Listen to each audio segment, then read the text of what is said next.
రథసప్తమి రోజు చేయవలసిన విధి విధానాలు. ఈరోజు సూర్యునికి అత్యంత ప్రీతిపాత్రమైన రోజు. ఈరోజు ఉదయాన్నే సూర్యోదయ పూర్వమే స్నాన సంధ్యాదులు ముగించుకుని సూర్యునికి అర్ఘ్యం ఇవ్వటం ప్రతీతి. సూర్యునికి నైవేద్యంగా బెల్లం పాయసం సమర్పించుకోవడం మంచిది. ఇలా చేయటం వలన గ్రహదోషాలు మరియు ఆరోగ్య సమస్యలు ఏవైనా ఉంటే తగ్గుముఖం పడతాయి.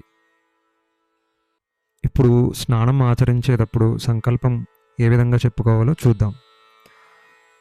ఓం మౌపాత్త సమస్త దురితక్షయద్వారా శ్రీ పరమేశ్వరముద్దిశ్యం శ్రీ సూర్యనారాయణ స్వామి ప్రీత్యర్థం శుభే శోభన ముహూర్తే ఆద్య బ్రహ్మణ ద్వితీయ ప్రార్ధే శ్వేతవరాహకల్పే వైవస్వతమన్వంతరే కలియుగే ప్రథమపాదే జంబూద్వీపే భరతవర్షే భరతఖండే మేరోర్దక్షిణ దిగ్భాగే గంగా గోదావరి మధ్యదేశే.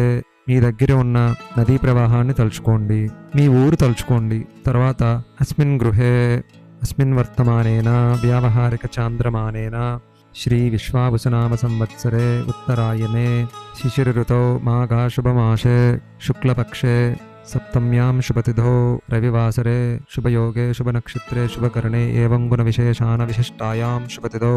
మీ గోత్రనామాలు చెప్పుకోండి. పెళ్ళైతే మీ భార్య పేరు చెప్పుకోండి. సహకుటుంబానాం ఆయురారోగ్య సమప్రాప్తి పూర్వక సూర్యగ్రహణ కాలిక గంగా స్నాన జన్యఫల సమఫల ప్రాప్తి కామోస్మిన్ జలాశయే స్నానమహం కరిష్యే అని చెప్పుకుని భుజాల మీద తల మీద జిల్లేడు ఆకులు గాని రేగు ఆకులు గాని చిక్కుడు ఆకులు గాని ఉంచుకుని ఈ క్రింది 3 శ్లోకాలు చెప్పుకుంటూ స్నానం చెయ్యండి.